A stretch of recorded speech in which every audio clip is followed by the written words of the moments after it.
hello लोगोफोर गोदान Facebook इउजारफोरनि थाखाय जोबोद मोजां खौरां फेसबुकआ मोनसे टुल्स लन्च खालामदोंमोन ना जेरावनोखि कन्टेन्ट मनेटाइजेशन गोबां जनानो बे कन्टेन्ट मनेटाइजेशननि टुल्सखौ मोनबाय आरो गोबां जनानो दाबो मोनथ'वाखै थालाया लक जानानै दं माब्रै इनेबल खालामनो हागोन बोरै मोनगोन बे भिडिअनि गेजेरजों खिन्थागोन लोगोफोर आरो जाय बिथांमोना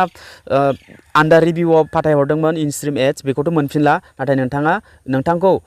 फेसबुकआ गावनो इनभाइट खालामगोन जाहैदों दा गावनो इनभाइट खालामसिगोन बिनिफ्राय नोंथाङा बेयाव जेबो क्राइटेरिया गोनांथि गैला आरो जाय बिथांमोना सिगां क्राइटेरिया कमप्लिट खालामनानै रिभिउआव फाथायहरदोंमोन ना बे रिभिउआव फाथायहरनाया रिभिउआवनो थागोन आरो सोरनाबा जुदि बायसान्सलि फैयोबा नोंथाङा सेटआप खालामनानै ला बेनो नोंथांनि कन्टेन्ट मनेटाइजेशन मानो होनब्ला नोंथाङा नाय जे बेयाव इनस्ट्रीम एड्स दं आं सिगांनिफ्रायनो इनस्ट्रीम एड्सनिफ्राय रांखौ आर्निं खालामबोगासिनोमोन नाथाय बियो आंना लग'आ सोलायबाय बे कन्टेन्ट मनेटाइजेशननि लग'आ फैबाय बेखौ नोंथाङा क्रिएटर मनेटाइजेशनबो होननो हायो अके स' बेयाव इनस्ट्रीम एड्सनि जिथु लग'मोन बे लग'आ बेलेगमोन नाथाय दा बेयाव लग'आ चेन्ज जाफैबाय कन्टेन्ट मनेटाइजेशननि लग' माने पुरानायानो आंना बेनो सोलिगोन दा माने नामाल' चेन्ज जायाखै नामा इनस्ट्रीम एड्सआनो नाथाय दा रिसेन्टलि गोदान जायनाव फैगोन बेयो कन्टेन्ट मनेटाइजेशननि नामाव फैगोन आरो बे लग'आनो सेम फैगोन नोंथांमोना जाय बिथांमोना सिगांनिफ्रायनो आर्निं खालामबोगासिनो नोंथांमोना बे लग'खौ नायबानो जाबाय बेनो नोंथांनि कन्टेन्ट मनेटाइजेशननि टुला आरो बेलेग फैनो गोनां गैला लोगोफोर बे डाउटखौ आं नोंथांमोननि सिगाङावनो क्लियार खालामखाबाय आरो जाय बिथांमोना आर्निं खालामाखै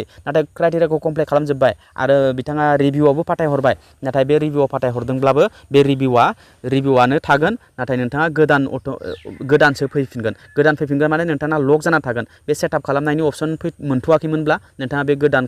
गोदानाव नोंथाङा बेयाव सेट जानानै थाफैगोन जेरावनोखि थालाया लक जागोन नाथाय बे थालाया लक जाबाय थागोन जेब्लासिम नोंथाङा मोनसे खामानिखौ मावा बे खामानिखौ मावबा लोगो लोगोनो नोंथाङा बेखौ नोंथाङा सेटआप खालामनो हागोन साननैनि उनावनो नोंथाङा बेखौ नोंथांनि इलिजिबिलिटि जायोब्ला नोंथांनो फेसबुकआ नटिफाइ खालामखागोन नटिस हरखागोन माबोरैहाय नटिसखौ मोनगोन बोरैहाय नोंथाङा बेखौ इलिजिबल खालामनो हागोन बेखौ आं बे भिडिअनि गेजेरजों नोंथांमोननो खिन्थालांगासिनो नोंथांनो आं सिगांनो डाउट क्लियार खालामनि गोदान इउजार्सफोरा मानि थाखाय बेनिफिट जागोन होनोब्ला बेयाव जेबो क्राइटेरियानि गोनांथि गैला लोगोफोर सिगाङो इनस्ट्रीम एड्सखौ मोननो थाखाय जोंहा 5000 फलोवार्सनि गोनांथि जायोमोन 60,000 वाट्स टाइम मिनिट्सनि जोंहा गोनांथि जायोमोन आरो मास मोनसेनि गेजेराव मोनबा भिडिअ आपल'ड खालामनायनि गोनांथिमोन आरो लाइभ भिडिअ हगारनायनि गोनांथिमोन मोनसे बिनिफ्राय काउन्ट्रि इलिजिबल काउन्ट्रिनि थाखाय गोनांथिमोन जों मोनबा क्राइटेरिया जों कमप्लिट खालामनांगौमोन अब्लासो जों इनस्ट्रीम एड्सखौ मोनोमोन नाथाय दा नोंथाङा 0 फलोवारावबाबो सासे सानै फलोवारावबाबो नोंथाङा नैबे कन्टेन्ट मनेटाइजेशननि टुलखौ नोंथाङा मोनसिगोन आरो गोरलैयैनो नोंथाङा बिनिफ्राय रांखौ खामायनो हासिगोन नाथाय नोंथांनि पलिसि आरो बेटा जुदि मेटानि नोंथाङा फेसबुक मेटा नोंथाङा गाइडलाइन्स बेखौ फल' खालामनांगोन आरो मनेटाइजेशननि नोंथाङा कन्टेन्ट मनेटाइजेशननि नोंथाङा पलिसिफोरखौ नोंथाङा फल' खालामनांगोन आरो नोंथांनि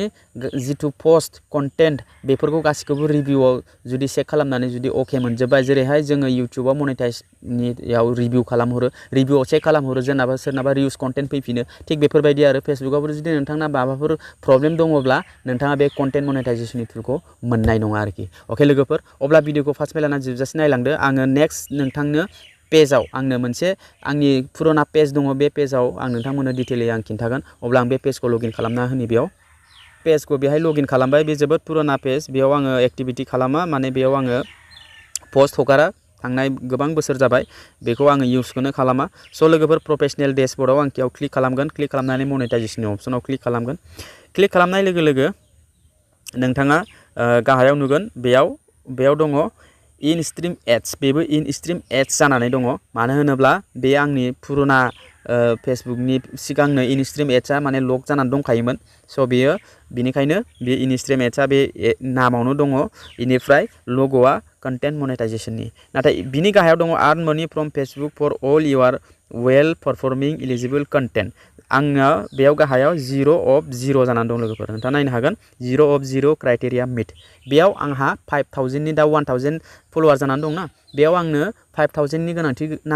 गैला 60000नि गोनांथि गैला बाखि क्राइटेरिया आंनो सिगां जानांगौमोन सिगांनि इनस्ट्रीम एड्सनि थाखाय बेफोरखौ आंनो नांला आंनो दा माने खामानिखौल' मावबाय था मोजां पस्ट हगारबाय थाब्लानो आङो बिनिफ्राय आर्निंखौ खालामनो हासिगोन मानो होनब्ला नैबे लकखौ आङो खेवनो थाखाय मोनसे फिसा फर्म साबमिट खालामनांगौ बोरैहाय खालामनांगौ बेखौबो आं नोंथांमोननो खिन्थागोन अब्लानो बियो अन जागोन बिनिफ्राय नोंथांनि गासैबो डिटेल्सखौ चेक खालामनानै जुदि इलिजिबलब्ला नोंथांनो नटिफाइ खालामखागोन फेसबुकआ बिनिफ्राय नोंथाङा सेटआप खालामनानै लानो हागोन आरो गोरलैयैनो रांखौ खामायनो हागोन स' लोगोफोर बेयाव इनस्ट्रीम एड्सआव आं बेयाव क्लिक खालामगोन बेयाव क्लिक खालामनाय लोगो लोगो बेफोरबायदि फैगोन बेयाव गाहायाव नोंथाङा नुगोन लार्न मरनि अपसन बिनि गाहायाव नोंथाङा बेयाव नुगोन if you have recently met all criteria please allow up to 2 days to get access जुदि नोंथाङा जुदि रिभिउआव हरबाय जुदि नोंथाङा क्राइटेरिया नोंथाङा गासैबो भायलेसन गैया नोंथांनि भिडिअआव जोबोद मोजाङै सोलिगासिनो आरो नोंथाङा पलिसिखौ नोंथाङा जेबो पलिसि इसु गैया बेटा जिथु गाइडलाइन्स बेफोरखौ नोंथाङा गासैखौबो फल' खालामजोबदों मोजाङै मोजां नोंथाङा फेसबुकखौ इउज खालामगासिनो अब्ला नोंथाङा आइ एम इन्ट्रेस्टेडआव क्लिक खालामबायथ' क्लिक खालामनानै उनाव नोंथांनो नटिफाइ हरखांनायनि उनाव साननै बा सानथामनि गेजेरावनो नोंथाङा बे लगा गेवगोन बेनिफ्राय नोंथाङा सेटआप खालामनानै लानो हागोन स' आं बेयाव लार्न मरनि अपसनाव आं बेयाव क्लिक खालामगोन